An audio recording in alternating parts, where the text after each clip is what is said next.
नमस्कार, मैं प्रीति आर्य आज आपके लिए शिवानी जी के उपन्यास सुरंगमा का आखिरी भाग सुनाने वाली हूँ। तो सुनिए। सहसा शामियाने में एक बार खलबली मच गई। मीरा के पिता बड़ी तेजी से भीड़ चीरते ऐसे भागे जैसे उनके दरवाजे पर फिर दूसरा दूल्हा खड़ा हो गया हो। बात कुछ कुछ ऐसी ही थी जिसे लेकर वो लौटे। उन्हीं के आगमन ने संभवतः शामियाने के पास एक पल को हिला दिए थे। कुछ अतिथि उन्हें देखकर खड़े हो कारण खिसियाई बत्ती सी निपोरने लगे। कुछ ने कुर्सी से सामान उठने की अधनितंबी चेष्टा में ही ऐसा दर्शा दिया कि वे उठ रहे हों। एक बच्चा माँ की रेशमी साड़ी से उलझकर गिरा और रोने लगा। उसी भगदड़ में एक फुसफुसाहट फिर कार्तिक के कानों को दग्ध कर गई। इन्हीं के यहाँ ट्यूशन करती हैं ये? डॉक्टर साहब पर इनकी विशेष कृपा है। सुना है ठोस चांदी का कॉफ़ी सेट दिया है उपहार में। अजी तो कौन सा कद्दू में तीर मार दिया, कोई अपनी गांठ से थोड़े ही न दिया होगा। हर हम साले मंत्री होकर भी हर ऐसे अरे गहरे की बेटी को शादी में निखालिस सोने का सेट दे डालें। वही चपटी नाक वाला वाचाल नाटा सा व्यक्ति पच पच पच पान ज़्यादा की पीक थूकता नवागत अतिथि को धीमे स्वर में कोस रहा था। एक बात माननी पड़ेगी यार, पर्सनालिटी खासी तगड़ी है अपने मंत्री जी की। रॉ सिल्क की शेरवानी और चुस्त चूड़ीदार में दिनकर स्वयं नौशेसा झूम रहा था। कभी वो कन्या के पिता का हाथ पकड़कर उनकी ओर झुकता और किसी परिहास की चुटीले दिल खोलकर हंसता। कभी गर्दन पीछे की ओर मोड़े पीछे की कतार में बैठी किसी परिचित सचिव पत्नी से चुहल कर फिर सतर होकर ऐसे बैठ जाता जैसे मंत्री पद की महत्ता का उसे सहसा स्मरण हो आया हो। जयमाल संपन्न हो चुकी थी। अब वर वधू को सज्जे सोफे पर बिठा फटाफट फ्लैश की बिजलियां चमका वधू की बड़े यत्न से पूर्वाभ्यास की गई अस्वाभाविक सलज्ज हंसी को कैमरे में बंद किया जा रहा था। तभी दिनकर की उल्लसित दृष्टि भीड़ में छिपी सुरंगमा पर पड़ी।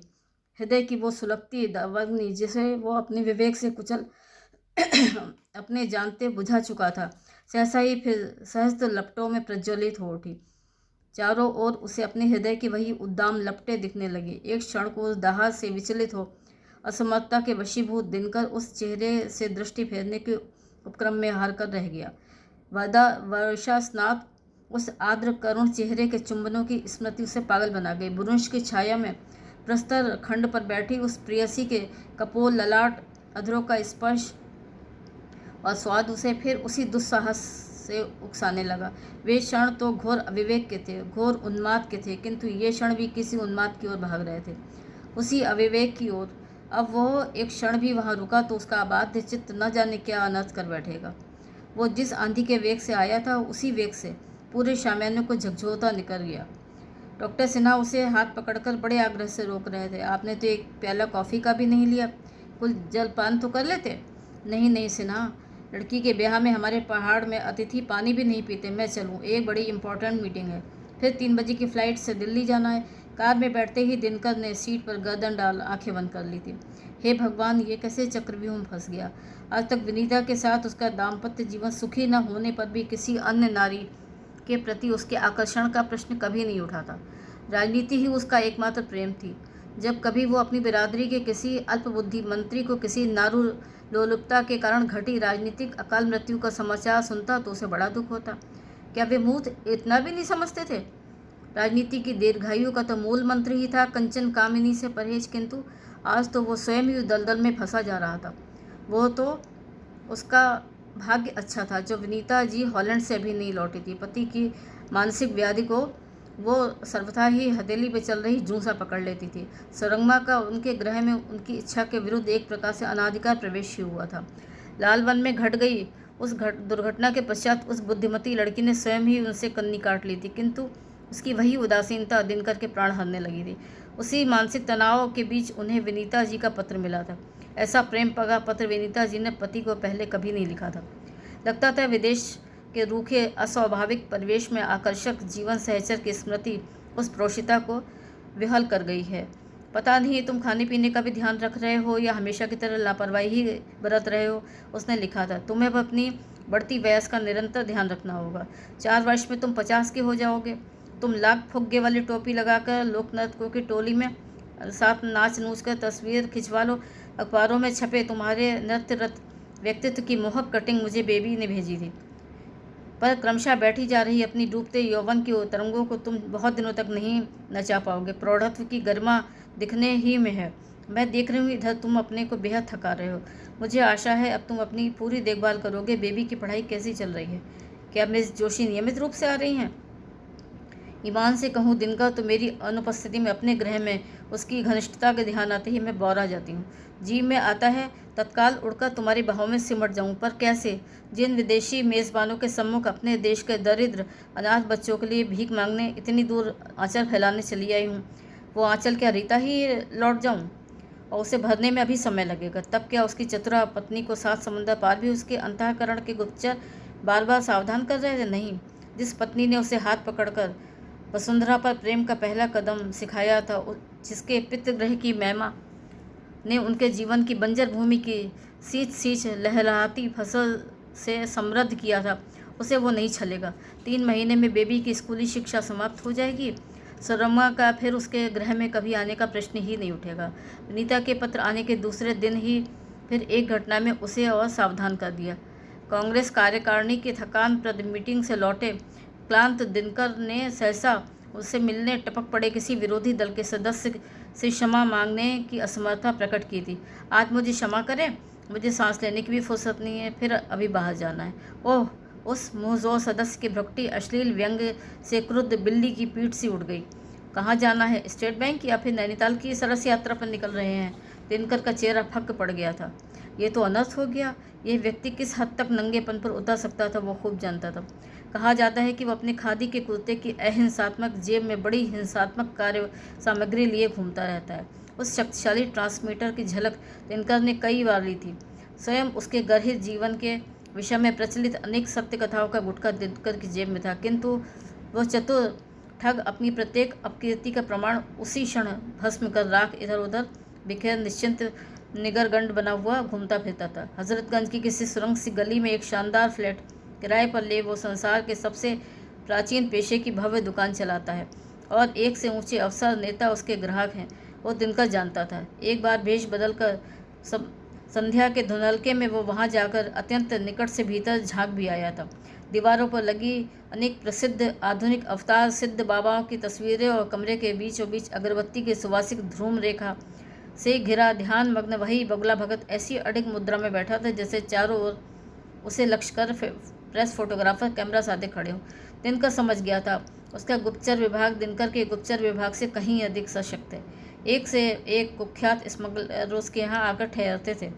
संध्या को किंचित किचिर किचिर पान खाए उस निर्लज्ज ब्लैकमेलर को हाथ में बेले का गजरा लपेटे कभी हजरतगंज की किसी पान की दुकान पर मंडराते देखा जा सकता था। वो वहाँ होता और उसके फ्लैट के एकमात्र ताले की बीसियों चाबियाँ जेब में उसके विभिन्न समृद्ध ग्राहक उसके मधुकुंज में मधु संग्रह करने पहुँचे होते, किंतु उसे पकड़ना उतना ही कठिन था जितना मुट्ठी में तीव्र जलधार को पकड़ना। प्रदेश के जिन वरिष्ठतम अधिकारियों के यहाँ रात को जुए का अड्डा खुलता, वहाँ वो बोतलों का पूरा क्रेट लिए पहुँच जाता। अनेक भ्रष्ट अफसरों की पत्नी उसकी भाभी थी। इसी से जब उसे मुँह लगे देवर ने स्टेट बैंक के प्रसंग का उल्लेख कर अपनी कुटिल अर्थपूर्ण दृष्टि से दिनकर को देखा तो उसका हृदय किसी भयानक आशंका से कांप उठा। अब उसे छाछ फूक फूक कर पीनी होगी। नित्य प्रातःकाल घंटे भर का पूजा पाठ उसका दैनिक नियम था। अब उसी अवधि को उसने और प्रलंब कर दिया। ललाट पर रोली चंदन के तिलक को यत्न से सवार उसने चंचल चित्त पर संयम की मुहर और स्पष्ट कर दी थी। विनीता जी के स्वदेश लौटने की तिथि निकट आ रही थी। वो उसके आने से पूर्व अपने चेहरे से आत्मग्लानि की एक एक रेखा को धो पोंछ कर बहा देना चाहता था। एक तो उसके आकर्षक चेहरे का सबसे बड़ा दोष था उसके हृदय के एक एक भाव को किसी स्वच्छ दर्पण की भांति हूबहू प्रतिबिंबित कर देना। कब वह प्रसन्न है, कब कोई उलझन उसे मन ही मन रुला रही है, सब कुछ विनीता उसका चेहरा देखते ही जान जाती थी। इसीलिए वो अपनी स्वच्छ निर्मल निर्दोष हंसी से विनीता जी का स्वागत करना चाह रहा था। उधर मिनी को लेकर उसे कलकत्ता भी जाना था। वहाँ विनीता की ममेरी बहन का विवाह था और विनीता बार बार उसे सब काम छोड़ विवाह में सम्मिलित होने का आदेश दे चुकी थी। जाने से पहले जब मिनी ने एक बार भी अपनी प्रिय मिस को साथ ले जाने का प्रस्ताव पिता के सम्मुख रखा तब वो अकारण ही क्रोध से उबलकर जोर जोर से चीखने लगा। कैसी बेवकूफ़ी की बातें करती हो बेबी, तुम जानती हो तुम्हारी माँ के मामा कलकत्ते के सबसे बड़े उद्योगपति हैं। वहाँ मैं तुम्हारी उस सड़बल्ली मास्टरनी को लेकर कैसे जा सकता हूँ? फिर बहुत मुंह लगाने से ये मास्टरनियाँ कभी कभी अपने औकात भूल जाती हैं। बरामदे में बैठे अपने घाघ पिए को सुनाने ही दिनकर पुत्री पर जोर जोर से बरसा था। उसी क्षण पर्दा खोलकर खड़ी हुई सुरंगमा सब कुछ सुन उल्टे पैर लौट गई। यह पिता पुत्री ने एक साथ देख लिया। घबराकर मिनी सिसकने लगी। ओह डैडी, ये आपने क्या कर दिया? मिस ने सब सुन लिया, तभी ऐसे लौट गई। मैं जा रही हूँ, पर क्या कहूँगी उनसे? वो उठ गई। नहीं, तुझे अब कहीं नहीं जाना होगा, दिनकर ने कड़क कर कहा। पर डैडी, मैं नहीं गई तो मिस फिर मुझे कभी पढ़ाने नहीं आएंगी। कोई बात नहीं, ना आए तो ना सही, मैं दीक्षित से कह दूंगा, वो कोई और दूसरा ट्यूटर तुम्हारे लिए ढूंढ देगा। अभी तो तुझे मेरे साथ कलकत्ता जाना है, जब लौटेंगे तब देखा जाएगा।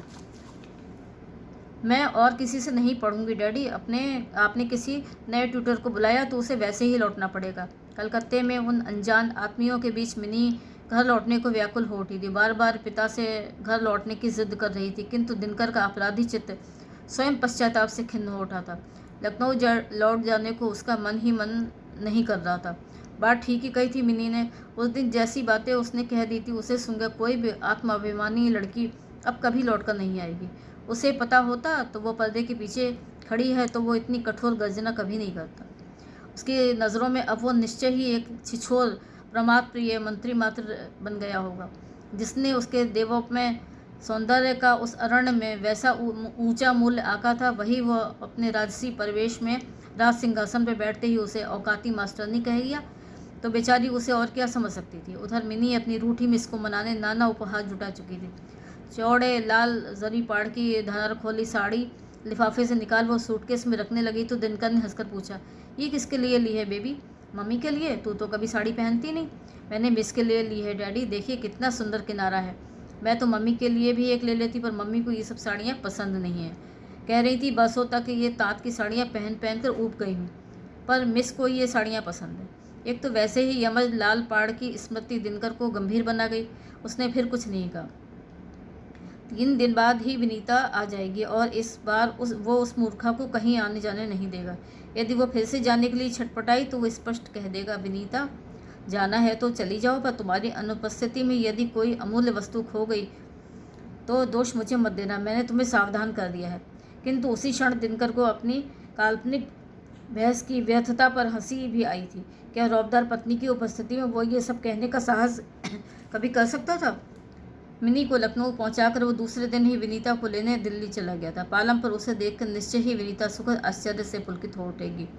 आज तक वो 20 बार विदेश गई है और लौटी है, किंतु कब कब दिनकर उसके स्वागत या उसकी विदा की वेला में पालम पहुंच पाया है। कभी कभी तो ऐसा भी हुआ है कि महीनों के लंबे विछोह के बाद घर लौटी विनीता जी रो धोकर अकेली ही शयन कक्ष में करवटें बदलती रही और किसी महत्वपूर्ण मंत्रणा ने उसके पति को मुँह लगी सौत की भांति रात भर में ही बिरमाकर रोक लिया। किंतु उसे देखते ही विनीता के प्रफुल्ल चेहरे की एक एक भांज कठोर झुर्रियों से भर गई थी।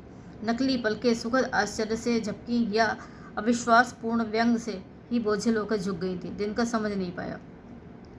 3-4 महीनों के सुदीर्घ विदेश प्रवास ने उसके मेद बहुल शरीर को और अधिक भारी बना दिया था। चिबुक के नीचे एक और अनाकर्षक नवीन चिबुक सद्य ब्याही बकरी के भरे स्तन सा लटक आया था। किसी दामी डिपार्टमेंटल स्टोर से खरीदे गए ढीलम ढाल कोट की खुली भांजों से नित्य की परिचित प्रशस्त कटी की परिधि और भी प्रशस्त लग रही थी। तुम कैसे आ गए आज? व्यंग का स्वर का व्यंग अधीर रुदन में फूटने को तत्पर था। कोई मीटिंग थी क्या? क्यों, क्या मैं तुम्हें लेने नहीं आ सकता हूँ?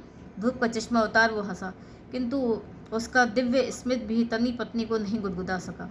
जिस प्रौढ़ पति के क्लांत खींचे चेहरे की स्मृति अपने पासपोर्ट में दाब वो साथ ले गई थी, ये तो वो नहीं था। ये तो जैसे 20 वर्ष का मारवाड़ी धर्मशाला की खटिया पर बैठा नोट्स बना रहा उसका लजीला प्रेमी मुस्कुरा रहा था। गालों पर स्वस्थ संतोष की लालिमा थी। कपोल भरने से आंखें कुछ छोटी लग रही थी, किंतु तीखी नाक की आकर्षक झुर्रियाँ और भी आकर्षक बन इतने वर्षों बाद आज पुरुष का कलेजा धड़का रही थी। देख रही हूँ मेरा विचोह तुम्हें माफिक हो गया है। इस बार वो हंसी, किंतु उस हंसी में स्निग्धता नहीं थी।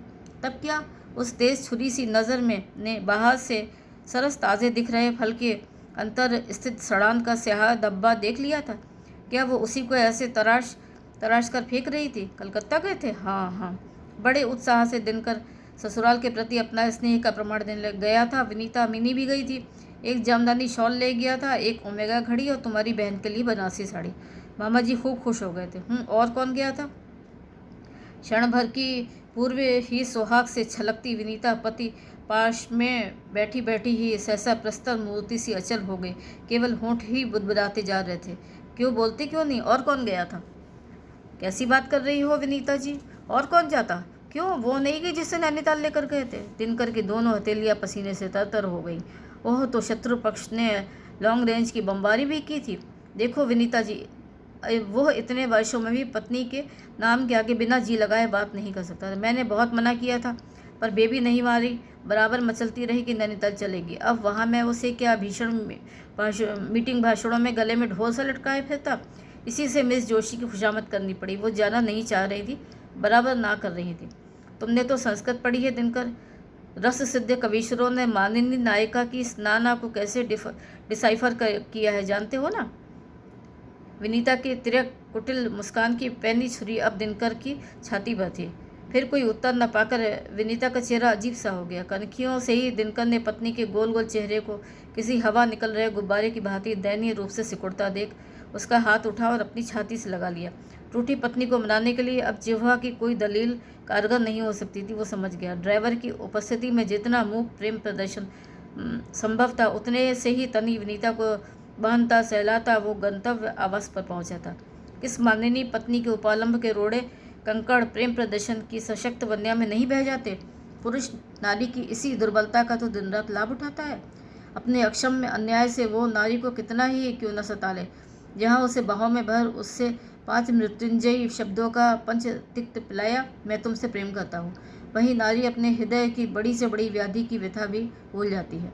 पत्नी यदि चरित्रहीन होती तो शायद बिरला ही कोई निर्वीर पुरुष ऐसा होता जो उसके कलंक का डंका न पीटे, किंतु पति के बड़े से बड़े कलंक का विष घूट भी कंठी में घुटक स्वयं नीलकंठी बन पत्नी उसके सुनाम को सेध लेती है। एक बार दिनकर की बाहों में सिमट सिसक कर विनीता उस मनहूस पत्र की व्यथा को भी भूल गई थी जिसने उसे समय पूर्व विदेश से लौटने को बाध्य किया था।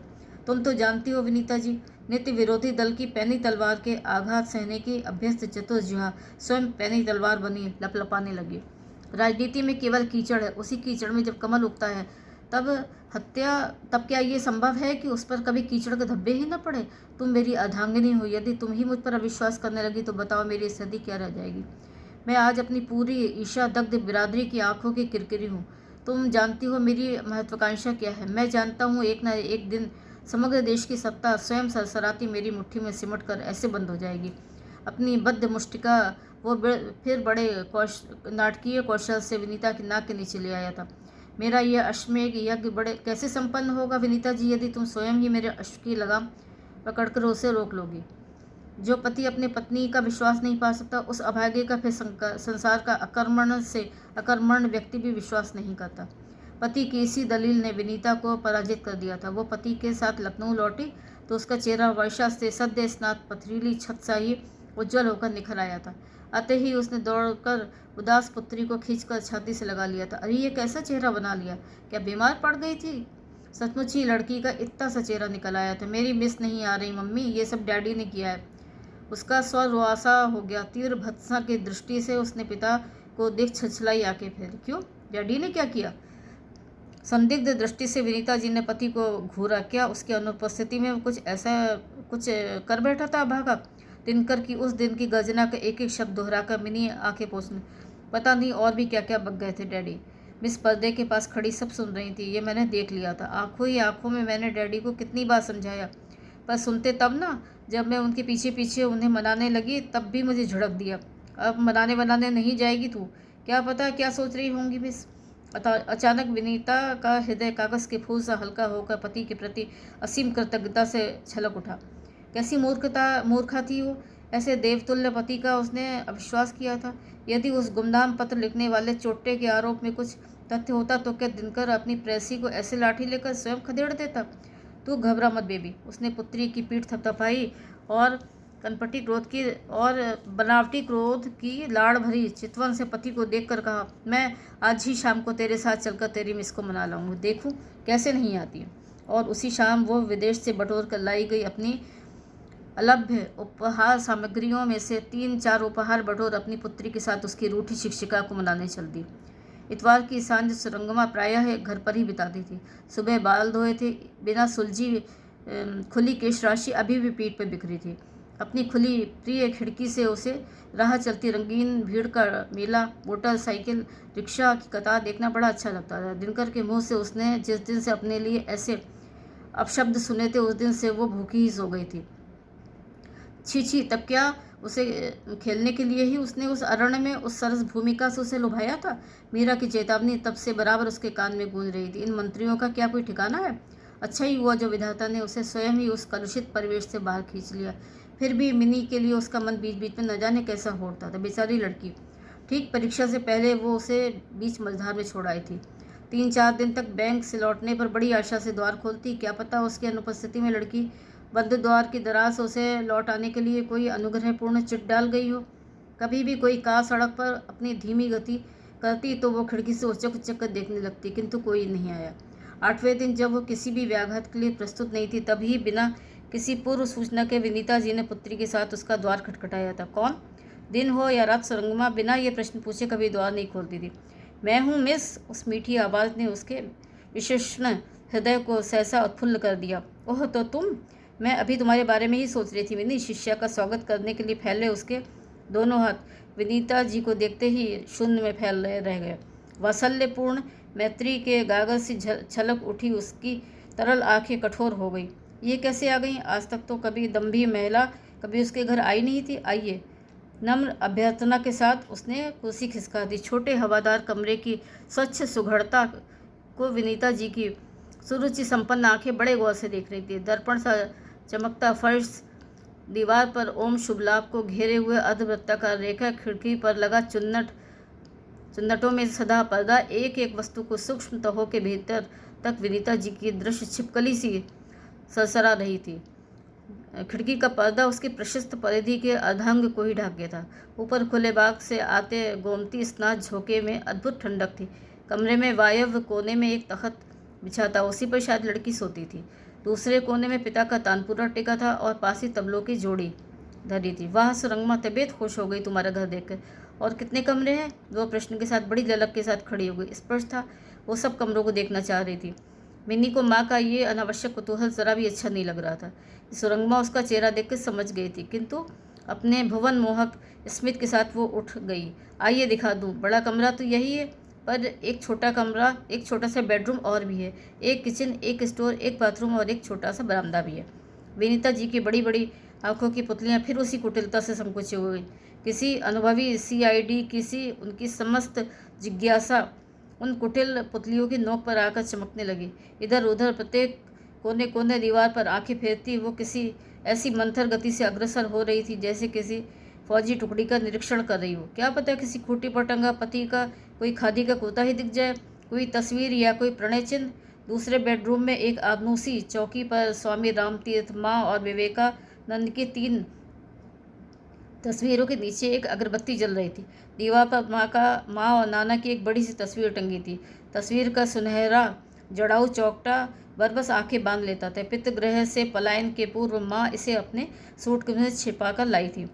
मखमली गद्दीदार कुर्सी पर नाना बैठे थे, उनके पैरों के पास बैठी थी राजलक्ष्मी और उसी के पीछे खड़ी थी मादाम। उस चित्र में उसके मातृ पक्ष का वैभव जीवंत हो उठा था।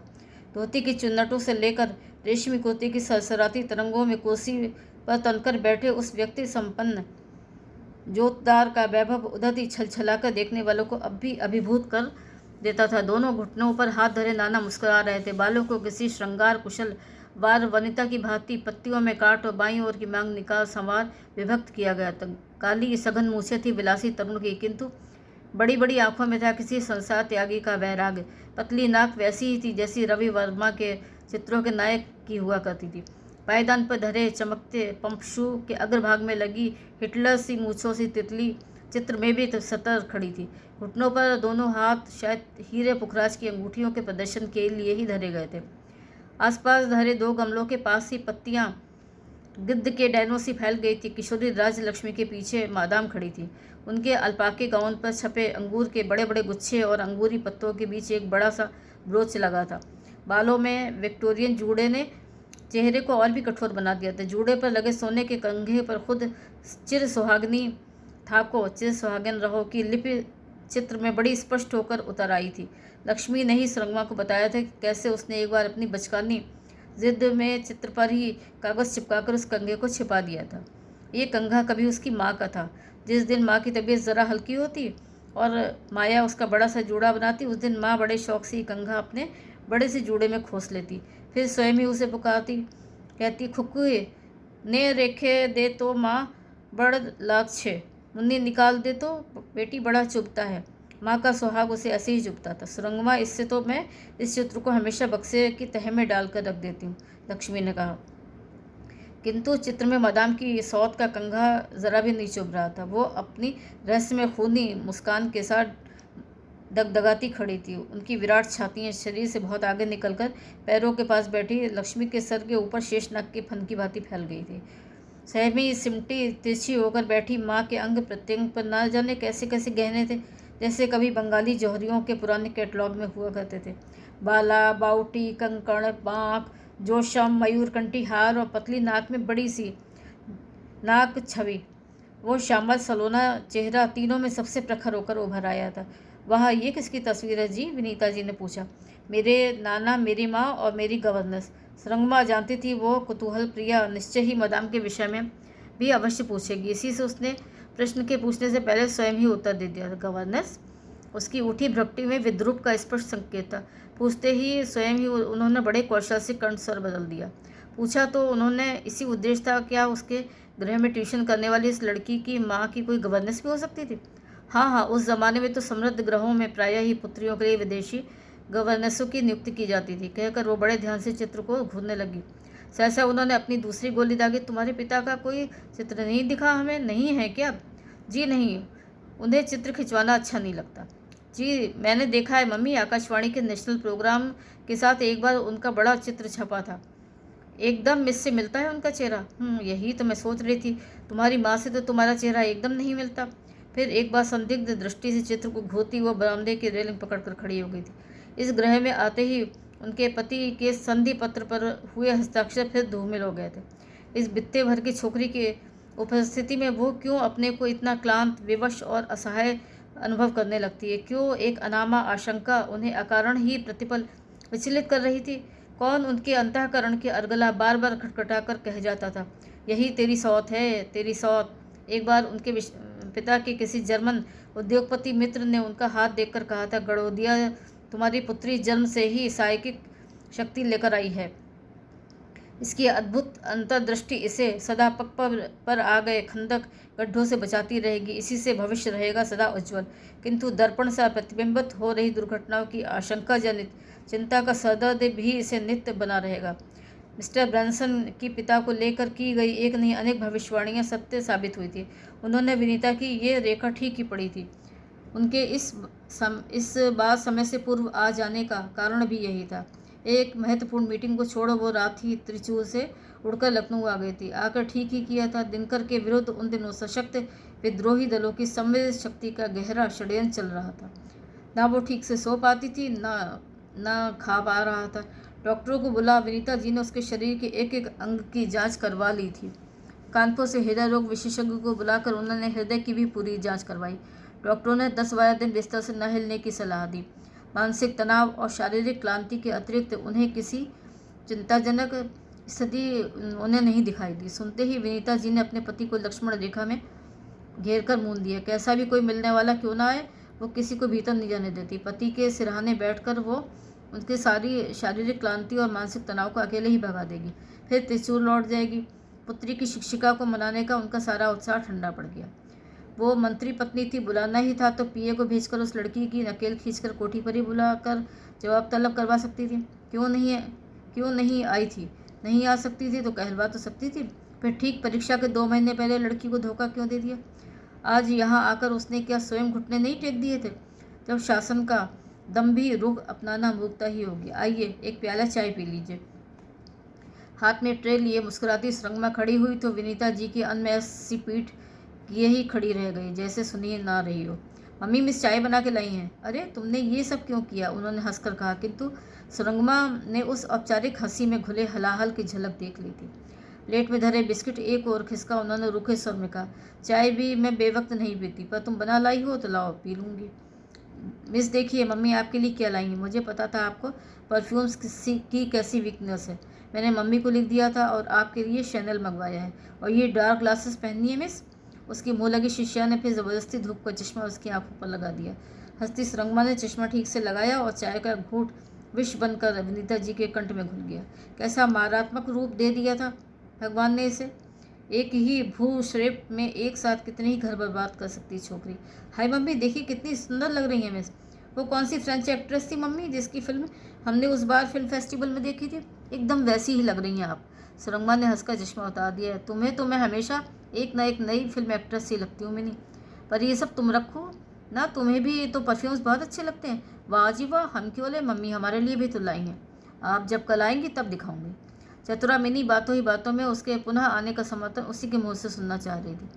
मिनी इस बार सुरंगमा का स्वर दृढ़ता, मुझे दुख है मैं अब तुम्हें पढ़ाने नहीं आ पाऊंगी। मेरा काम इधर बहुत बढ़ गया है। वैसे भी मैंने तुम्हारा पूरा कोर्स रिवाइज करा दिया है। मुझे विश्वास है तुम मेरे बिना भी बड़ी आसानी से अब स्वयं पढ़ सकती हो। सुन रही हो मम्मी, मैं कैसे पढ़ सकती हूँ? आधी फिजिक्स पढ़ी है, आप कहिए ना। मिनी रोआसी हो गई।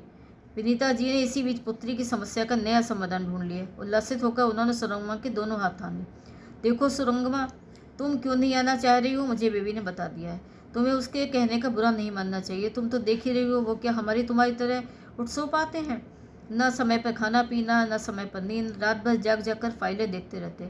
जिनके सर पर दिन रात कांटों का ताज धरा रहे, वो यदि कभी चिड़चिड़ा कर कुछ कह भी दे तो उसे अन्यथा नहीं लेना चाहिए। फिर इधर उनकी तबीयत ज़रा भी ठीक नहीं। बुरा मत मानना सुरंगमा, पर शायद तुम्हें हमारे घर पर आने में आपत्ति हो। क्यों? मैं जानती हूँ तुम मिनी को बहुत प्यार करती हो और ये कभी नहीं चाह सकती कि उसका परीक्षा फल बिगड़ जाए। कल से मिनी स्वयं ही तुम्हारे घर आया करेगी।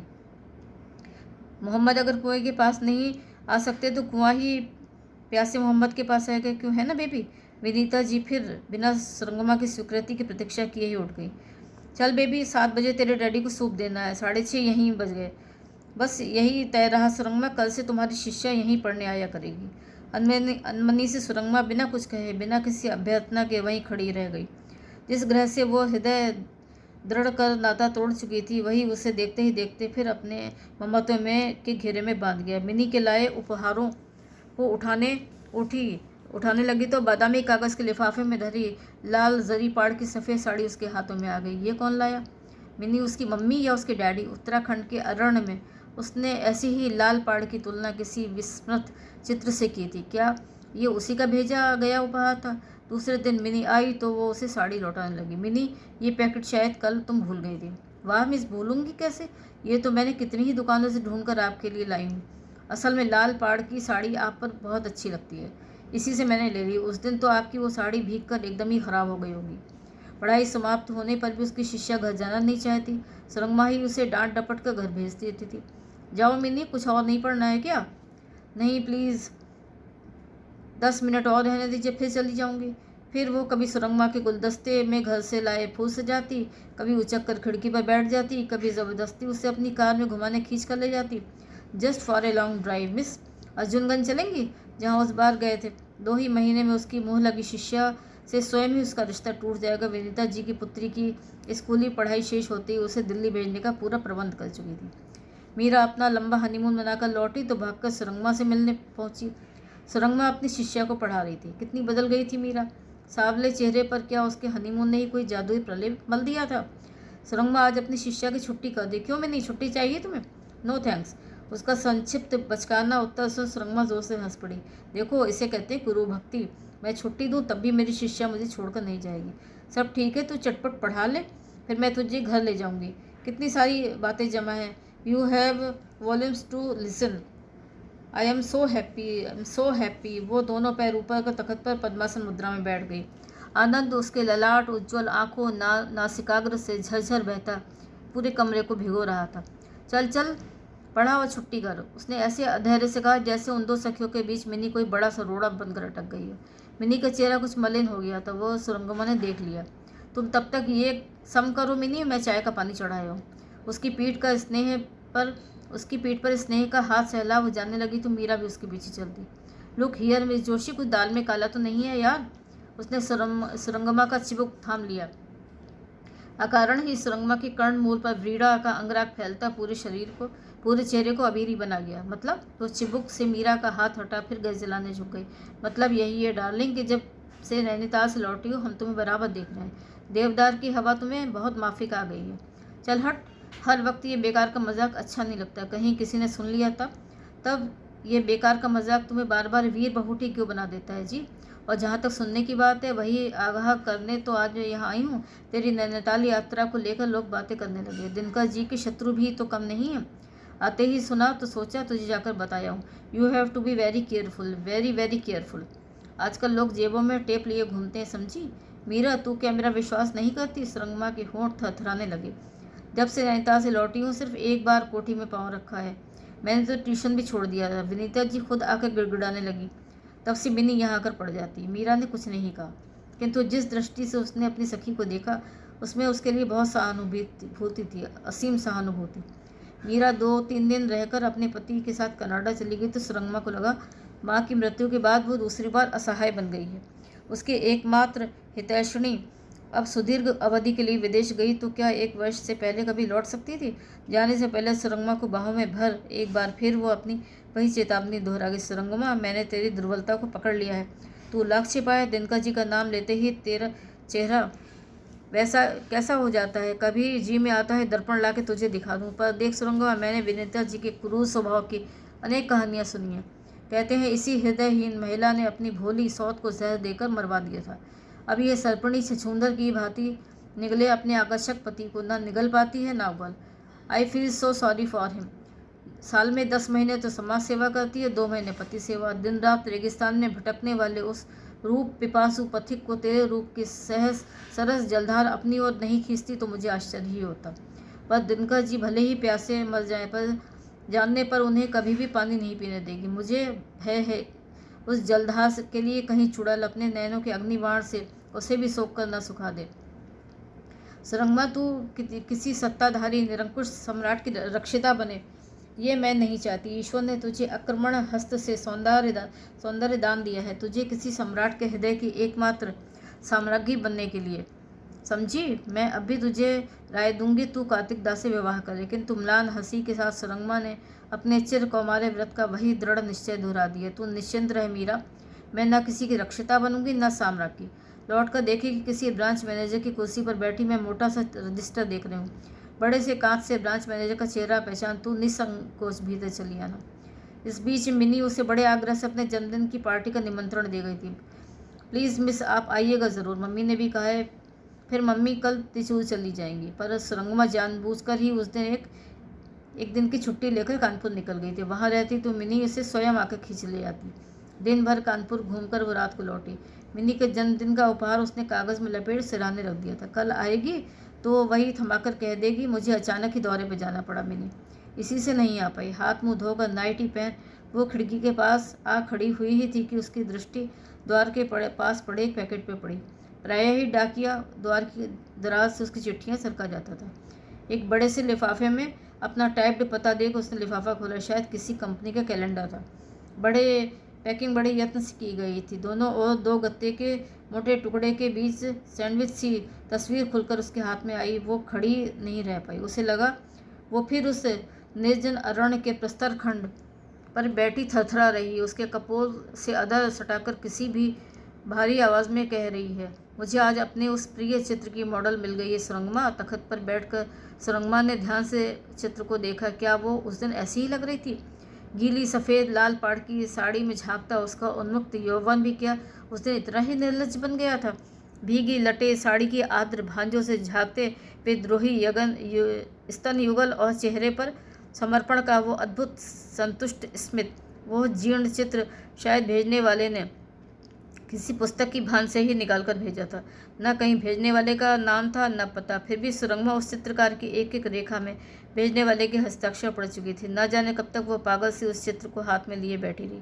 ये क्या हो गया था भगवान? ये कैसा क्रूर परिहास था विधाता का? क्या इस चित्र के माध्यम से वो अपने उस दिन के अभद्र व्यवहार के लिए मुख क्षमा याचना कर उस अधूरे अनचाहे प्रकरण का सूत्र फिर से पकड़ना चाह रहा था? एक बार जी में आया तस्वीर फाड़कर खिड़की से बाहर फेंक दें, पर ऐसा वो अंत तक नहीं कर पाई। सूटकेस की तह में उसे छिपा चुपचाप आकर लेट गई। लेटते ही मीरा की अंतिम बार दी गई चेतावनी उसके कानों में तीव्र होकर गूंजने लगी। दूसरे दिन मिनी नहीं आई, ड्राइवर ही आकर उसकी चिट्ठी दे गया था। आप मेरे जन्मदिन पर नहीं आई ना, इसी से मुझे बुखार आ गया है, आज मैं नहीं आ पाऊंगी। संध्या को बैंक से लौटी तो उसका उस कोठी में कभी पैर न रखने का दृढ़ संकल्प स्वयं ही बिखर गया। जर में पड़ी मिनी की ममता उसे रह रहकर खींचने लगी। बड़ी उलझन के बाद वो उसके उपहार का पैकेट थाम उसे देखने चली गई। वहाँ पहुंची तो फिर पैर डगमगाने लगे। क्या करे, पैकेट किसी को थमाकर लौट जाए। तभी फूलों से पानी डलवा रही विनीता जी की नज़र उस पर पड़ गई। आओ और सुरंगमा कल क्यों नहीं आई? हमने तो तुम्हें लेने कार भेजी थी, पर वहाँ पता चला ताला लटक रहा है। कहाँ गई थी? मुझे काम से कानपुर जाना पड़ा, लौटी तो बड़ी देर हो गई थी, सोचा कल आऊँगी। तभी मिनी की चिट्ठी मिली कि उसे बुखार आ गया। हाँ, बड़ा तेज़ बुखार है। कल खूब कुल्फ़ी दागी लड़की ने, मैंने मना भी किया था, ठंडी चीज़ें उसको माफिक नहीं आती।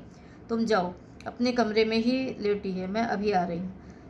रूठी शिष्या को मनाने सुरंगमा उसी की दी हुई साड़ी पहनकर आई थी। बिस्तर पर अकेली चुपचाप पड़ी मिनी का कुंबलाया चेहरा देखकर सुरंगमा का जी भराया। मुझसे नाराज़ हो गई है मिनी।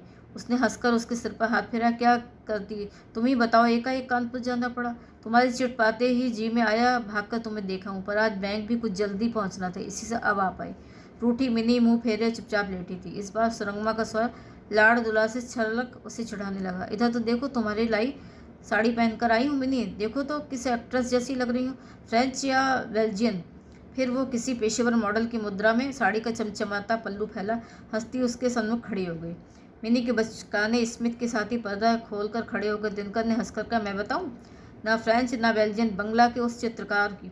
सहसा नेपथ्य में विनीता जी की गुरु गर्जना ने सब पकाकर दिनकर ने विनोदी कंठ का पैतरा बदल लिया। मिनी के पास आकर वो जोर जोर से कहने लगा, कल कितनी बार मना किया था बेबी, इतनी कुल्फी मत खा, पर कब मेरा कहा मानती है। अब इम्तहान नज़दीक आ रहे हैं और तू बीमार पड़ गई।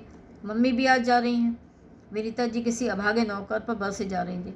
कितनी बार समझाया था कि बिना मरकरी के साड़ियाँ लिए मत आना। अब कहता है अब मैं क्या करूँ, दुकान बंद हो गई। 5 अच्छी साड़ियाँ वहीं रह गई। अब जब भाग कर दुकान खुलवा, मेरी साड़ियाँ अभी लेके आ, समझा, मैं कुछ नहीं जानती। उसे समझाकर वो फिर उसी मुद्रा में भीतर गई।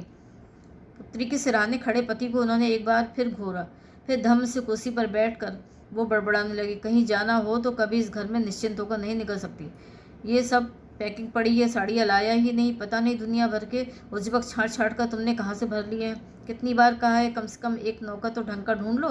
मंत्री के नौकर क्या बन गया, हरामखोर, अपने को मंत्री समझने लगे हैं।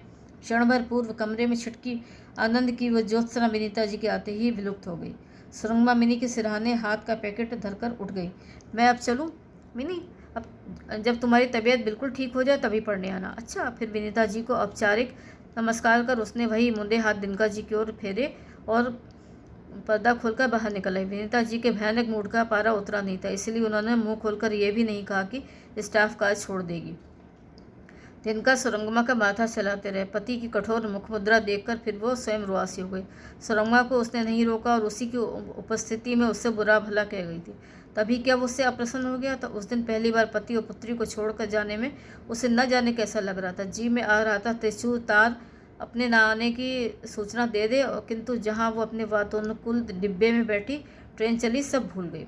उसका यायावह भ्रमणशील चित्त त्रिचूर के नए बन रहे आश्रम की योजना में उलझ गया।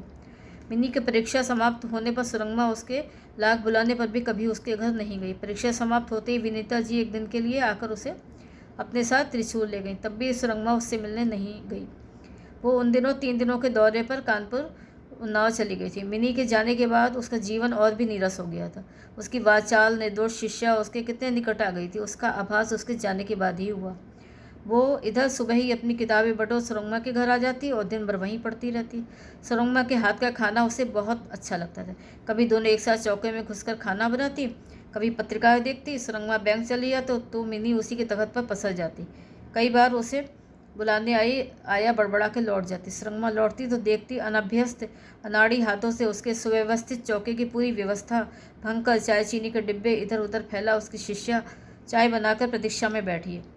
कभी पढ़ाई से ऊब वो जिद कर सुरंगमा को घुमाने उठा ले जाती और नित्य घर वापस भेजना सुरंगमा का सबसे बड़ा सरदर्द बन जाता। कई बार उसके डैडी दौरे पर रहते, वो आया सहित रात बिताने भी चली आती। ना जाने कैसी बौराई बिटिया है, कहते हैं यहाँ रह। अब उस कोठी में 4-4 कूलर लगे हैं, बुला सब संजाम है।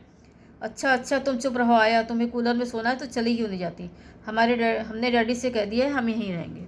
मिनी के जाने के बाद कई दिनों तक कभी हवा से भी द्वार खटकता तो सुरंगमा चौंक कर फिर खोलने भागती। मिनी आई होगी, पर कहाँ थी मिनी?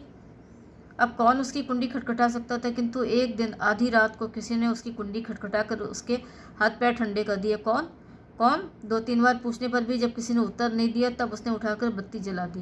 कोई चोर उचक्का उसके उन मजबूत द्वारों को तोड़े बिना भीतर नहीं घुस सकता था। कमरे की एकमात्र खिड़की से नीचे की ऊंचाई पर भी कोई गगनचुंबी सीढ़ी टेक कर ही कमरे में आ सकता था। इसी से वो निर्भीक तनी बैठी रही। फिर भी उसने अकारण ही काल्पनिक नौकरों को नाम ले लेके पुकारना शुरू कर दिया। किशन, माली, देखो ज़रा कुंडी खटखटा, कोई कुंडी खटखटा रहा है, बड़े साहब को भी जगा दो, पापा पापा। फिर कुंडी नहीं खटकी, पर वो सो नहीं पाई। आसपास कोई प्रतिवेशी नहीं थे। उस निर्जन परिवेश में कोई उसका गला घोटकर बड़ी आसानी से उसके मृतदेह खिड़की से बहती गोमती में बहा सकता था। मीरा कई बार उसे किसी छात्रा या अध्यापिका को पेइंग गेस्ट बना साथ रखने का सुझाव दे चुकी थी, किंतु सुरंगमा अपने एकांत में किसी प्रकार का व्याघात नहीं चाहती थी। उसने गृह का सुदृढ़ दुर्ग सा ढांचा ही उसका सबसे सशक्त आयुध था। लगता था चारों ओर उबड़ खाबड़ चट्टानों से घिरा वह मकान किसी बुंदेलखंडी दुर्ग का नक्शा लेकर ही बनवाया गया है। द्वारों पर वैसे ही मोटे मोटे कील पीतल के कब्जे जुड़े थे, कुंडे जड़े थे। उन्हें कोई भी तोड़ना चाहता तो शायद भीम की गदा के बिना नहीं तोड़ सकता था। किंतु जिस दिन उसकी वो रहस्यमयी कुंडी खटकी थी, उस दिन से उसका साहस स्वयं ही हिल गया था। पत्ता भी फड़कता तो फूट बैठती। एक दिन ऐसी ही निद्राहीन विभावरी में उसे वेरोनिका की स्मृति ने घेर लिया। उस कुछ कुछ याद रह गए बंगले को तो वो अब भी ढूंढ सकती थी। क्या पता वो विजातीय महिला जिसने उसे कभी उसे जननी के गर्भ से ही अपना उदार स्नेह संरक्षण दिया था आज भी जीवित हो। यदि मिल गई तो वो उसे अपने साथ ले आएगी।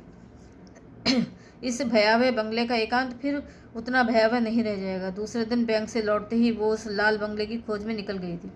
उसे आज भी याद था वो बंगला चारों ओर बोगनविलिया के कागजी फूलों से घिरा था। सामने एक लॉन्ड्री थी और उसी के पास था एक हैंडपंप। उसकी सबसे बड़ी पहचान थी सम्मुख खड़ी लखौरी ईंटों की जीर्ण चौमंजिली खंडर सी हवेली, जिसके चारों ओर मंजिलों में कितने ही दरिद्र परिवार अपनी फटी गुदड़ियाँ सुखाते रहते और उसकी कबूतरों से ही गुटरगू सड़क पर गूंजती रहती। बड़ी देर तक भटकने पर उसने जब वो बंगला ढूंढा तब अंधेरा घिराया था। खंडर हवेली अब भी थी, किंतु अब उसके चारों ओर मंजिलों का अधंग टूटी ईंटों से नीचे बिखरा पड़ा था। 2-3 नई चमचमाती दुकानों को देख पहले वो उस बंगले को पहचान नहीं सकी। फिर उस बोगनविलिया की बेल से ही जैसे उसे इशारों से बुलाकर बरामदे में खड़ा कर दिया था। बड़े कमरे की बत्ती का प्रकाश जाफरी के जालीदार कोष्ठों से गरबा के घड़ों में जल रहे दियों की लौ सा ही झिलमिला रहा था। शायद भीतर कोई पार्टी चल रही थी। किसी अंग्रेजी गाने के रिकॉर्ड के साथ कई जोड़ा जूतों की टॉप सुनने से पहले ही घंटी बजा चुकी थी। पहले सुनती तो शायद लौट जाती। कौन? एंग्लो इंडियन लहजे में खींची गई इस प्रश्न की भीड़ में किसी संगीनधारी संतरी के हॉल्ट की धमक थी। फिर चरमराते फौजी बूटों की सी पदध्वनि निकट आती गई और खट से द्वार खुल गया। दरवाज़ा खुलते ही मिली जुली विदेशी सुगंधों के तीव्र भपके ने सुरंगमा को एक क्षण के लिए पीछे ढकेल दिया। हे ब्यूटी! सामने खड़ा नशे में ढुलढुल हिलाता हवाई दस्ते की नीली वर्दी में नीली आंखों वाला वो अपरिचित युवक बड़ी धृष्टता से एयर इंडिया के महाराजा की मुद्रा में दोहरा होकर कहने लगा, कम इन स्वीट हार्ट, कम इन। सुरंगमा के सर्वांग में सुरसुरी फैलती उसे किंग कर्तव्य विमूढ़ बना गई। कहाँ फंस गई थी वो? कौन है माइक? किसी ने भीतर से पूछा। Don't ask me, come and see, quite a mouthful. हा हा हा, उसके साथ कई नारी कंठों की चंचल हास्य लहरी ने कमरा गुंजा दिया। प्रश्नकर्ता स्वयं बाहर आ गया। जितना ही उद्दंड द्वार खोलने वाला प्रथम फौजी था, उतना ही सुरम्य नम्र वो दूसरा आगंतुक था। कहिए, किसे पूछ रही हैं आप? मैं बचपन में यहाँ रही हूँ, इसी से जिनके साथ रही थी उनका पता पूछने आई थी। उसने मुस्कुराने की चेष्टा की, पर भय से कांपते अधर रुआसी रेखाओं में ढल गए। क्या नाम था उनका? म्यूरी, सिस्टर वेरोनिका म्यूरी। ओह, वही पहला उद्दंड मदालस युवक ठहाका मारकर हंस पड़ा। Oh my God, this is the best I have heard. Sister Muri, हो। हे गर्ल्स, देखो कौन आई है, सिस्टर म्यूरी का पता पूछने। देखिए मैडम, मैं बताऊँ, निशादगंज वाली सिमेट्री देखी है आपने? ओह शट अप माइक, दूसरा सौम्य युवक अब उसे भीतर ढकेल द्वार बंद कर पीछे अड़ाकर खड़ा हो गया, जैसे उसे भय हो रहा हो भीतर के नशे में चूर भीड़ बाहर आकर कुछ अभद्रता न कर बैठे। सिस्टर मयूरी की मृत्यु को तो 12 साल हो गए हैं। आप शायद कहीं बाहर से आई हैं। इस बंगले में अब मेजर डॉसन रहते हैं, मैं उनका छोटा भाई हूँ। आज यहाँ कॉकटेल पार्टी है, मैं आपको भीतर आने के लिए कहता, पर फिर वो चुप हो गया। सुरंगमा के चेहरे पर जैसे वो आंखें नहीं हटा पा रहा था। धन्यवाद, मैं इतना ही पूछने आई थी। और उनके एक भाई थे रॉबर्ट म्यूरी, उनका पता बता सकेंगे क्या? हाँ हाँ, ब्रदर म्यूरी, गोवा। इतना ही लिख दें तो वो चिट्ठी पहुंच जाएगी। पर आप क्षमा करें, मैंने आपको पहचाना नहीं। सिस्टर म्यूरी मेरी माँ की फर्स्ट कज़न थी। आप मुझे नहीं पहचानेंगे। मेरा नाम सुरंगमा है, सुरंगमा जोशी। यहाँ स्टेट बैंक में प्रोबेशन ऑफिसर हूँ। वो हंसी, मोती से उजले दांतों की उस हंसी को मुग्ध होकर देख रहा था कि भीतर से फिर वही नशे में लटपटा उद्दंड सुराया। Hey bastard, are you making love? युवक का चेहरा लाल हो गया। उस अशिष्ट गूंज को सुनकर भी अनसुनी का सुरंगमा उसे धन्यवाद दे तेजी से चली गई। बाहर आई तो उसे लगा जूतों की वही चरचराती पदध्वनि उसका पीछा कर रही है।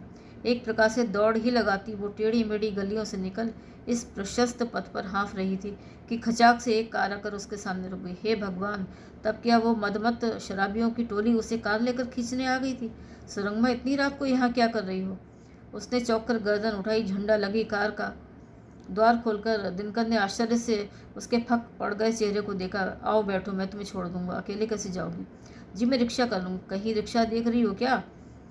आओ बैठो। इस बार दिनकर स्वयं अधर से झुंझला उठा। बड़े संकोच से उसके पास में सिमट कर बैठ गई। धर्मदत्त दिवाकर ने रोबेली आवाज़ में ड्राइवर को आदेश दिया, पहले मिस साहब को उनके घर छोड़ दो। यही ड्राइवर कई बार उसे लेने छोड़ने आया था। कहाँ से आ रही थी? दिनकर के प्रश्न में ईर्ष्या का पुट था। इतनी रात को ईसाइयों की इस बस्ती में वो चुप्पा सी लड़की क्या करने आई थी? जी मेरी माँ की एक मित्र यहाँ रहती थी, उन्हीं से मिलने आई थी। ओह, पर आजकल ये समय ठीक नहीं। इतनी देर सवेरे तुम्हें कभी अकेले जाना ही हो तो निसंकोच कार मंगा लिया करो। बेबी नहीं है तो क्या हुआ? सर में हितैषी अभिभावक का वात्सल्य था। जी मैं तो कहीं आती जाती नहीं हूँ, आज ही जरा काम था। ड्राइवर की उपस्थिति में दिनकर की जिह्वा केवल संक्षिप्त प्रश्न ही पूछ रही थी, किंतु कनखियों से उसने वो रक्त शून्य चेहरा देखकर जान लिया था कि लड़की कहीं कोई आघात पाकर ही सड़क पर खड़ी आफ रही थी। धीरे से उसने वो ठंडी हथेली थामकर दाब दी। जब तक कार सड़क पर पहुंचकर रुकी नहीं, सुरंगमा की कांपती हथेली बराबर उन मजबूत पकड़ में बंद रही। वो उतरने लगी तो दिनकर ने ही उन लंबी उंगलियों को अंतिम बार दबाकर छोड़ दिया। आप चली जाएंगी या ड्राइवर से कौन छोड़े आए? वो फिर तुमसे आप पर आ गया। अजीब मकान है आपका, लगता है किसी टापू का कोई कोना। छोटा सा किला ही है ना, कार जा सकती है ना रिक्शा। आप क्या उड़कर जाती हैं? इस बार सुरंगमा हंस पड़ी। जिस हंसी की अद्भुत छटा 1 घंटे पूर्व उस अपरिचित युवक को लाल बंगले में बरामदे में मुक्त कर गई थी, वही दिनकर को विवेक शून्य कर गई। उसके जी में आया वो वहीं उतर पड़े और उसे बाहों में बांधता उसी के घर तक चला जाए। एक छोटा सा ऊबड़ खाबड़ रास्ता है, मकान मालिक ने कहा है जल्दी ठीक करवा देंगे। सुरंगमा हाथ जोड़कर चली गई। दिनकर चलती गाड़ी से सर झुकाए चली जा रही उस साहसी लड़की की पीठ को तब तक देखता रहा जब तक कार तेजी से आगे नहीं निकल गई। माँ की किस मित्र से मिलने गई थी वो? जब वो सड़क पर खड़ी विश्रांत दृष्टि से इधर उधर देख रही थी, तभी दूर से दिनकर ने उसे पहचान लिया था। खड़ी होने की वो भुवन मोहिनी मुद्रा और किसी की हो ही नहीं सकती। रायबरेली के दौरे से वो थककर चूर होकर लौटा था। सोच रहा था घर जाते ही सो जाएगा, किंतु दूसरे दिन भी सोता ही रहेगा, पर नींद नहीं आई। जितनी ही बार क्लांत आंखें मूंदता, वीरान सड़क पर खड़ी उस दुबली पतली लंबी सड़क का सफ़ेद चेहरा उसकी पलकों पर उतर आता। जितनी देर तक ठंडी हथेली उसकी मुट्ठी में बंद रही थी और एक पल को भी उसने अपना हाथ छुड़ाने की दुर्बल चेष्टा भी नहीं की। सुरंगमा को उस दिन तकिए पर सर रखते ही नींद आ गई थी।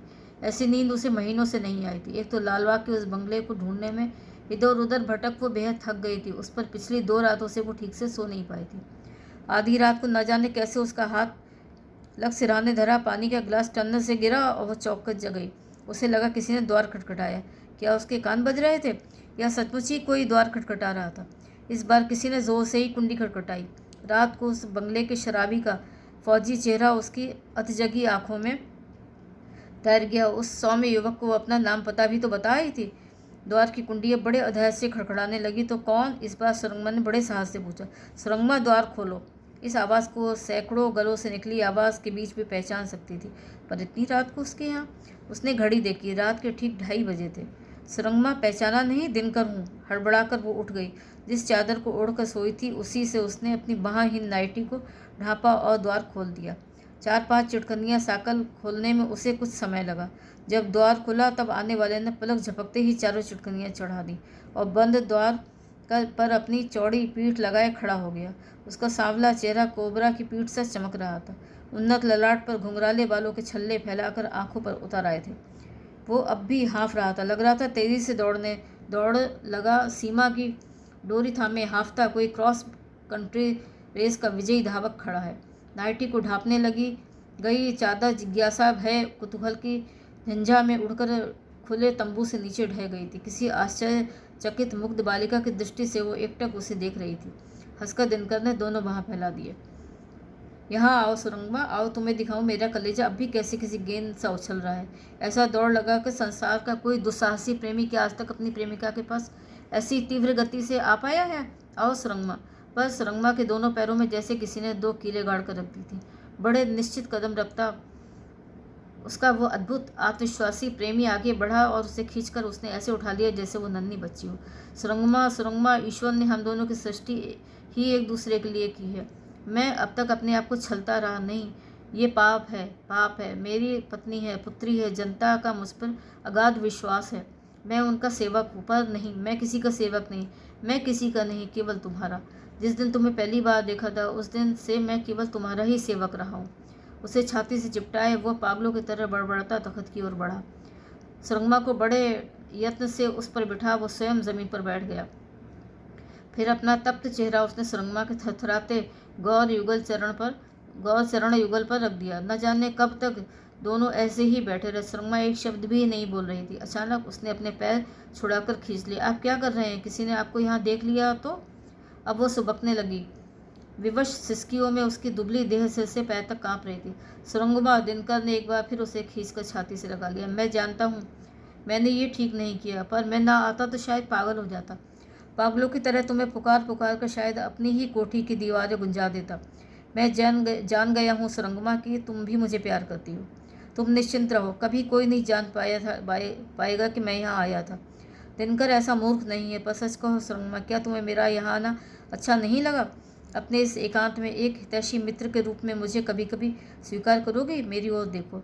सुरंगमा की छलछलाई आंखों में वो चेहरा उस क्षण कितना करुण होकर प्रतिबिंबित हुआ था, कितना उदास। तुम नहीं जानती सुरंगमा, कंठ में दिन रात शत शत पुष्पहारों को धारण करने वाला प्रदेश का है ये महिमामय मंत्री कितना अकेला है, कितना अभागा। कभी कभी लगता है पत्नी, पुत्री, इष्ट मित्र सब मेरे मंत्री पद के इर्द गिर्द मड़राते नक्षत्र गण मात्र हैं। मैं अपने इन्हीं उदार सिक्त क्षणों को कभी कभी तुम्हारे साथ बिताना चाहता हूँ। आप क्या चाहते हैं, मैं आपकी मिस्ट्रेस बनकर रहूँ? सुरंगमा छुटक कर दूर हट गई। क्रोध से उसके पतले नथुने फड़क रहे थे। दिनकर हंसा। उसमें क्या दोष है? किसकी मिस्ट्रेस नहीं थी? कभी कभी राजनीति के गरिष्ठ भोजन के बाद ऐसा पाचक भी अनिवार्य हो उठता है। रूजवेल्ट, नेपोलियन और कहो तो अपने देश की विभूतियों के नाम पे गिनवा दूँ? आपने मुझे क्या समझा है? जवान चीते की छलांग लगाकर सुरंगमा ने द्वार खोल दिया। जाइए, आप इसी क्षण बाहर निकल जाइए।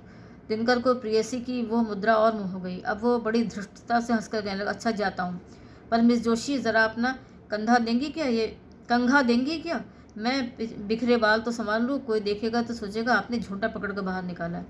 फिर बड़े अधिकार से सुरंगमा का तकिया खींच उसने हाथ के नीचे दाब लिया और अधलेटी मुद्रा में सिगरेट जलाने लगा। सुरंगमा ने अब उसकी ओर पीठ फेर ली थी। बीच बीच में विवश दबी सिसकी से उठती गिरती उसकी पीठ देखकर समझ गया था वो रो रही।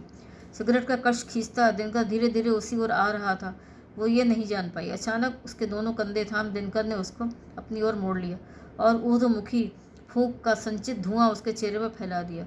फिर उसे बाहों में खींचता वो खिड़की के पास ले गया। यही खिड़की हमारी नवीन मैत्री की प्रथम साझी बनेगी। अपने अधर को उसने फिर उसके अश्रुसिक्त कपोलों से सटा लिए। कैसी मीठी बयार है तुम्हारी सौरभमयी सांस सी मधुर। अब इसी रात को याद कर जीवन भर गुनगुना सकता हूँ। छोटो घर खानी मने की पड़े सुरंगमा, मने की पड़े सुरंगमा। जानालय नील आकाश छरे, सारा दिन रात हवाएं खड़े। सागर डोला।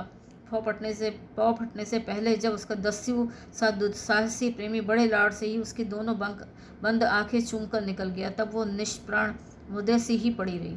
दिनकर का दुस्साहस दिन प्रतिदिन दो दम में दृढ़ता से बढ़ता ही चला गया। फिर उसे देख सुरंगमा कभी कभी भय से अवश हो जाती। वैसे उसके यहाँ कभी किसी के आने का भय नहीं था। आता भी कौन? न उसके कोई आत्मीय थे, न मित्र। माँ के कॉलेज की कुछ अध्यापिकाएं बीच बीच में उसे आकर देख जाती थी, पर रात के 2 बजे भला कौन आ सकता था? उसका बहुरूपिया प्रेमी कभी चादर ओढ़ देहाती बन चला आता, कभी साइकिल के दाएं बाएं दूध की रिक्त बाल्टियां खनखनाता दूध वाला। एक ही महीने में दिनकर के चेहरे पर नव तारुण्य हिलोरे लेने लगा था। परिचय की अंतरंगता ने सुरंगमा के गंभीर मुखौटा खिसका दिया था। जो चापल्य कभी उसके कैशोर को नहीं रंग पाया, वो नाक आँख की कोर कोर से फूटने लगा। उसके आने का समय दिन वो न जाने कैसे जान लेती और द्वार पहले से ही खोल किसी कोने में दुबक जाती। उसका अधीर प्रेमी उसे न पाकर आसमान सर पर उठा लेता और निर्लज्ज बन उसे जोर जोर से पुकारने लगता। वो हड़बड़ा कर निकल आती और भागकर उसके मुंह पर हाथ डाल देती। छी छी, क्या बेशर्मी कर रहे हैं, किसी ने सुन लिया तब? कौन सुनेगा जी, मेरी मिस्ट्रेस ने जानबूझकर ही तो ऐसा किला ढूंढा है जहाँ बनासी बाग का शेर भी आकर गरज जाए तो भी किसी के कानों में भनक ना पड़े। फिर आपने मुझे मिस्ट्रेस कहा? वो तुनक कर अपने को सशक्त बाहुपात से छुड़ाने लगी। तब क्या कहूँ हेड मिस्ट्रेस जी, हेडमिस्ट्रेस कहूँ जी? वो फिर जोर से हंस पड़ती। कभी कभी उसका वो सनकी प्रेमी जिद कर उसे दुल्हन से सजा देता। जितनी बार वो आता उसके लिए एक न एक दामी उपहार अवश्य लाता। न जाने कितने मखमली डिब्बों से उसका सूटकेस भर गया था। सुरंगना कई बार उसे टोक चुकी थी। देखिए, अब आप कुछ भी लाए तो उठाकर खिड़की से बाहर फेंक दूंगी। अच्छा ठीक है, मैं भी देखूंगा कि कैसे फेंकती हूँ। अगली बार आकर कहूँगा, सुरंगमा ये मेरा अंतिम उपहार, सो मैं अपने को आज उपहार बनाकर लाया हूँ। अब बोलो, फेंक पाओगे मुझे? इसके बाद वो लगातार पूरा महीना बाहर रहा था। उस अवधि में सुरंगमा को पहली बार लगा वो अपने शतमुखी विनिपात के भंवर जाल में गले तक डूब गई है और नियति उसे निरंतर गहराई में खींचती चली जा रही है। माँ के जीवन की मूर्खता ने भी शायद उसे इतना असहाय नहीं बनाया होगा। दिनकर के लौटने का समाचार अखबार में 2 दिन पूर्व भी पड़ चुकी थी, पर वो उसके पास क्यों नहीं आया? क्या उसने अपने क्षणिक आकर्षण की मरीचिका को पहचान लिया था, या विनीता जी लौट आई थी? फिर भी वो प्रत्येक रात्रि को उसकी प्रतीक्षा में व्यर्थ जागती रहती। आते ही वो गर्म पानी पीता था, कॉफ़ी पीता था और उसके एक जोड़ी धुले कपड़े अपने हाथों से स्त्रीगत सुरंगमा अपनी साड़ियों के साथ सहेज कर रखती थी। हाथ मुंह धोकर कपड़े बदलता तो हाथ पर उसका प्याला धरा रहता। दोनों तकियों की ऊंची ढलान पर लेटना उसे पसंद था। उसकी प्रिय अगरबत्ती का धुआं भी आधी आधी रात तक कमरे में व्यर्थ मंडराता रहता। फिर हार कर बत्ती बुझाकर वो सो जाती। 5वें दिन जब सुरंगमा उसके आने की आशा छोड़ चुकी थी, तभी 3 बजे कुंडी फिर खटकी। द्वार दराज से झांककर उसने देखा और फुसफुसा कर पूछा, कौन है? खोलो सुरंगमा, मैं हूँ दिनकर। उसके क्लांत बुझे स्वर की सुनते ही सुरंगमा जान गई थी कहीं कुछ आघात पाकर ही नृत्य का वो आनंदी स्वर इतना अस्वाभाविक हो उठा था। द्वार बंद करते ही नृत्य की परिचित मुद्रा में उसने अपनी दोनों लंबी भुजाएं फैला दी। सुरंगमा के सुवासित माथे पर अधर सटा वो बड़ी देर तक बुत बना खड़ा। धीरे फुसफुसाकर बोला, सुरंगमा वो आ गई है। तब क्यों चले आए? बिजली की तड़प से सुरंगमा ने उसकी छाती से अपना सिर उठा दिया। तुम मुझसे ये पूछ रही हो सुरंगमा? मैं आज दिल्ली जा रहा हूँ। जिस दिन मुझे सुबह की फ्लाइट से जाना होता है उस दिन मैं हमेशा अपनी स्टडी में अकेला सोता हूँ। विनीता जी को देर तक सोने का अभ्यास है। बहुत तड़के मैं नित्य घूमने जाता हूँ, ये भी उन्हें पता है। द्वार में भीतर से बंद रखता हूँ और कभी भी असमय द्वार का खटखटाना मुझे पसंद नहीं है, ये भी वो जानती है। इसी से खिड़की से कूद कर आ गया हूँ। जाऊँगा तो कोई देखेगा नहीं, संतरी सोचेगा कि घूम कर लौट रहा हूँ और विनीता जी के जगने से पहले ही मैं उठ जाऊँगा। पर आपका ऐसे आना ठीक नहीं है। सुरंगमा ने अपने को छुड़ाने की चेष्टा की। बहुपाश कठोर होने पर भी वो छटपटा दूर छुटक गई। आपका यहाँ आना कितना अशोभनीय है, ये आप नहीं जानते? जानता हूँ, पर क्या करूँ? एक लंबी सांस खींचकर उसके निर्लज्ज प्रेमी ने अपनी दोनों भुजाएं फिर आह्वान में फैला दी। नहीं, सुरंगमा का स्वर दृढ़ था। इतने दिनों मैंने यही सब सोचा है। आपका एक अपना परिवार है, उज्जवल भविष्य। फिर मिनी, सुरंगमा का गला रुंध गया। उसका ध्यान आते ही मुझे लगता है सबसे बड़ा अन्याय मैं उसी के साथ कर रही हूँ। वो सयानी हो रही है, एक ना एक दिन वो भी जान जाएगी। फिर क्या वो मुझे क्षमा कर पाएगी? दिनकर ने लपक कर उसे अपने उग्र बाहुपाश में बांध लिया। देखो सुरंगमा, तुम सोचती हो मैं इतने दिनों निश्चिंत होकर सोता रहा हूँ? उसी टेंशन को मैं यहाँ बुलाने आया हूँ, बढ़ाने नहीं। दिनकर के सो जाने के बाद सुरंगमा को लगा उसने दृढ़ता से काम नहीं लिया तो वो अपने उस अविवेकी अधीर प्रेमी को कभी वहाँ आने से नहीं रोक पाएगी। उसे स्वयं ही अब अपने उस प्रिय एकांत परिवेश का त्याग कर अन्यत्र जाना होगा। जिस मोहल्ले में वो पहले रहती थी वहाँ उसके उदार मकान मालिक उसके मुंह खोलते ही उसके लिए कमरा खोल देंगे और एक बार वहाँ पहुँचने पर फिर दिनकर कितना भी दुस्साहसी क्यों ना हो, उस जनसंकुल गली में उसके लिए आ पाना संभव नहीं हो पाएगा। कुछ ही दिनों की तो बात थी, फिर विनीता जी स्पष्ट चेतावनी दे गई थी कि उसे उठाकर कहीं दूर पटक देंगे। दिन का 4-5 दिन तो बाहर रहेगा ही। इसी बीच ही उसे प्रेमी की अनुपस्थिति का लाभ उठा बोरिया बिस्तर बांधना होगा। संध्या को बैंक से लौटते ही वो अपने पुराने मकान मालिक के यहाँ जाने को तैयार हो गई। बाहर निकल ही रही थी कि सड़क पर खड़ी परिचित कार को देखकर देहरी परी ठिठक गई। द्वार खोलकर विनीता जी उतरी। दूर से ही क्रमशः निकट आ रही उस तेजस्वी रौद्र मूर्ति को देखकर सुरंगमा का हृदय किसी अनजान आशंका से सहम गया। आज अकेले ही इस असमय वो उससे कैसे मिलने चली आई। विनीता जी निकट आई तो उसने अपनी स्वाभाविक सरल मुस्कान से उनकी अभ्यर्थना की, आइए। मिनी नहीं आई क्या? नहीं, संक्षिप्त उत्तर के साथ वो स्वयं कुर्सी खींचकर बैठ गई। सुरंगमा को अब वो अपने ही कमरे में पैर रखने में ऐसा भय हो रहा था जैसे फर्श पर दहकते अंगारे बिछे हों। क्यों आई थी वो तब? क्या उन्होंने कुछ सुन लिया था? कैसी मूर्खता कर बैठता था दिनकर। सुरंगमा, तुम ऐसी नीचता पर उतर आओगे इसकी मुझे उम्मीद नहीं थी। तेज चलने से उनकी विराट छाती तराजू के पलड़ों सी भांति उठ गिर रही थी और दबे स्वर में रुदन का स्वर स्पष्ट आभास था। सुरंगमा के खड़े होने की निर्भीक मुद्रा उन्हें फिर बौर आ गई। कैसे तनकर खड़ी है बेहया छोकरी, जैसे कुछ किया ही ना हो। तुम्हें शर्म नहीं आई? इस बार उनके खींचे स्वर की कर्ण कटु चीख कानों को झल्लाने लगी। जो उल्टा किसी की बसी बसाई सुखी गृहस्थी उजाड़ती उसे विधाता भी क्षमा नहीं करता। पर मैंने कभी सोचा भी नहीं था। और फिर वो रौबदार अहंकारी महिला जिसकी गर्वीली उन्नत ग्रीवा को आज तक सुरंगमा ने ईश्वत नम्र होते भी नहीं देखा था। कुर्सी पर निढाल हो फूट फूट कर रोने लगी। क्रमशः घनायनाथ होती डूबती संध्या की धूमिल छाया खुली खिड़की के कमरे से सरक सरपनी सी रेंगने लगी। सुरंगमा दोनों हाथ पीठ पर ऐसे बांधे खड़ी थी जैसे मुश्कें बंधी हो। फिर भी निर्दोष अपराधी की भांति उसकी गर्दन तनी थी। आंखों में पश्चाताप की क्षीण रेखा भी नहीं थी। हाथ बढ़ाकर ही वो स्विच खटका सकती थी, किंतु उसने जानबूझकर ही बत्ती नहीं जलाई। अंधेरे कमरे में वो कुर्सी पर तनकर बैठ गई। तुम ये मत समझना कि तुम्हारे पास रो गिड़गिड़ाकर अपने सौभाग्य की भीख मांगने आंचल फैला रहे हो।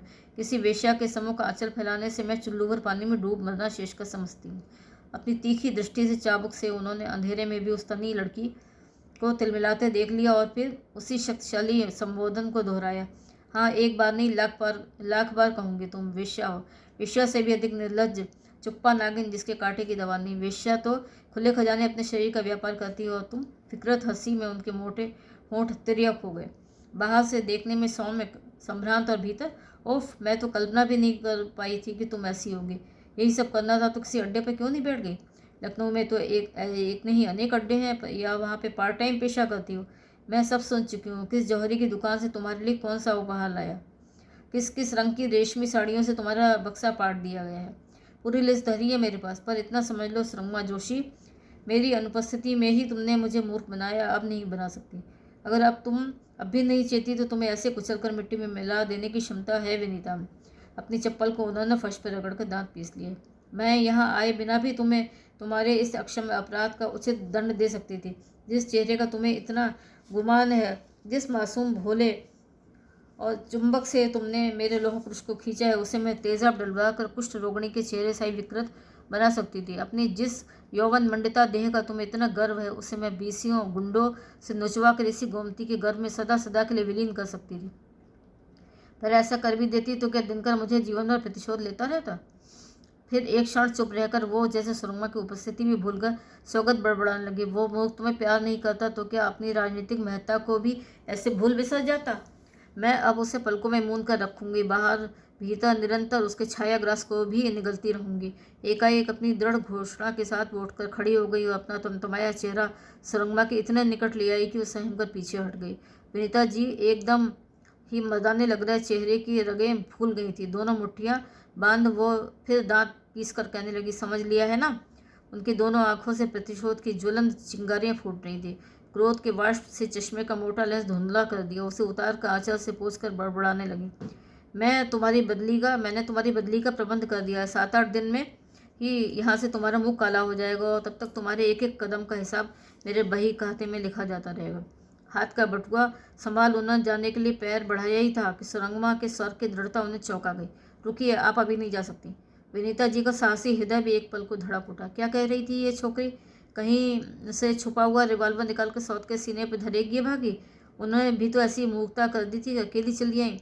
पर साथ में लाती भी किसे? अपनी लज्जा, अपने दुर्भाग्य को वो अपने तक ही सीमित रखना चाहती थी। उन्हें रुकने का दुसाहसी आदेश देकर सुरंगमा भीतर चली गई तो उन्होंने लपक कर बत्ती जला दी, तेजी से बाहर निकल गई। दूर खड़ी कार को देखकर उन्हें तसल्ली हुई। कमरे की घुटन और तनाव के बाद बाहर की बयार ने उन्हें सहलाया तो वो हाफती देह को विश्राम देने एक पल को रुकी।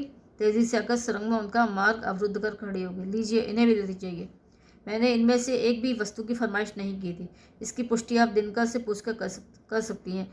मेज पोस्ट पर धरे सारे प्रणयोपहार वो उन्हें थमाने लगी तो विनीता जी चिहुक कर पीछे हट गई।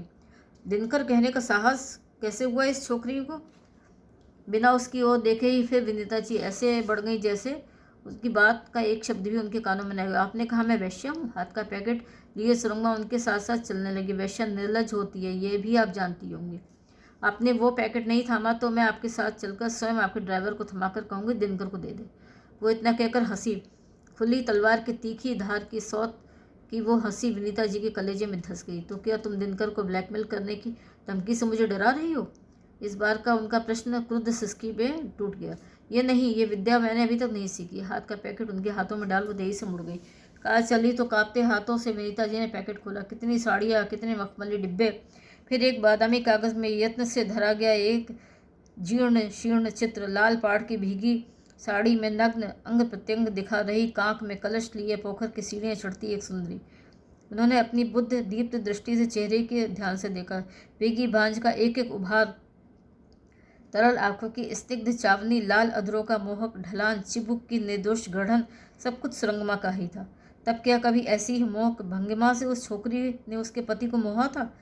विनीता जी की आंखें छलछलाईं। एक एक कर डिब्बी को खोलती बंद करती पागल सी हो गई। ड्राइवर न होता तो शायद फूट फूट कर रो उठती। विवाह के प्रथम दिवसों की मधुर स्मृति उन्हें व्याकुल कर गई।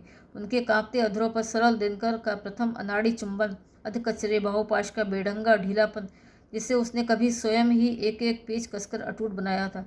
रविन्द्रनाथ की कविता की आवृत्तियाँ, सब कुछ अश्रुसिक्त पलकों पर दिवा स्वप्न बनकर उतर आईं। उन दिनों वो बार बार उसके कानों से अधर उठाकर चढ़ाता, गोपने प्रेम रह न धरे, आलोर मत छाड़िए पड़े। प्रेम कभी गोपन नहीं रहता, प्रकाश की भांति स्वयं इधर उधर छिटक जाता है। कब तक छिपाओगी अपने समाज से? मुझे स्वीकार करो नीता। आज कहाँ गया वो अनुरोध, वो प्रेम, वो आसक्ति, वो उत्कंठा? और उसके क्षणों में भी उसने कभी प्रेम के क्षणों में भी कभी एक साड़ी या छल्ला लाकर उसे दिया था? विनीता जी की आंखों से अविरल अश्रुधार बहती जा रही थी। इन झुमकों से सुरंगमा के कानों में झूलकर न जाने कितनी बार उसके पति के कपोलों का स्पर्श किया होगा। इन साड़ियों के आंचल न जाने कितनी बार उसके जीवन सहचर के नग्न वक्षस्थल पर लहराए होंगे। रुमाल में मुंह डालकर उसने सिसकी रोक ली। मिनी को दिल्ली छोड़कर उसने बुद्धिमत्ता का काम किया था। वो आज यहाँ होती तो अनाथ हो जाता। दिनकर तुमने क्यों किया ऐसा?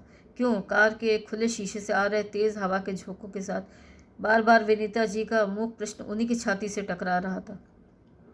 उस प्रश्न का उत्तर अब उन्हें जीवन भर कभी नहीं मिल सकता था। हृदय के उस घाव को वो कितनी ही मृत्युंजयी चिकित्सा से भर ले, उसका निशान अब कभी मिट नहीं सकता था। पति पत्नी का रिश्ता जब एक के चरित्र की दुर्बलता से टूटता है, तब टूटे दर्पण की भांति फिर कभी संपूर्ण रूप से जुड़ता नहीं है।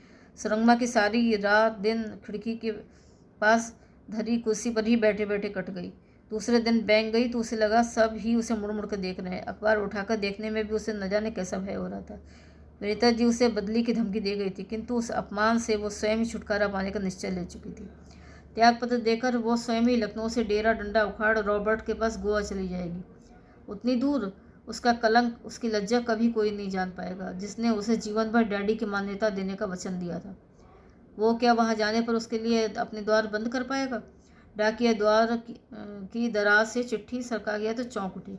परिचित अक्षरों ने एक बार फिर उसे दुर्बल बना दिया। एक बार फिर जी में आया, बिना पढ़े ही फाड़ कर फेंक दिए। फिर कांपती उंगलियों से उसने लिफाफा खोला। ना कोई संबोधन, ना नाम, फिर भी लगा जिन 4 मधुर पंक्तियों के साथ वो प्राणों से प्रिय अनजान व्यक्ति उसके जीवन की झंझा को वेग से हिलाकर रख गया था, उसी वेग से उन्हीं पंक्तियों के साथ उसके जीवन में एक बार फिर हिलाकर उसे सदा के लिए विदा हो गया है। छोटो घर खानी, मने की पड़े सुरंगमा, मने की पड़े सुरंगमा, जाना ले नील आकाश झरे। सारा दिन रात हवाए खड़े सागर दोना।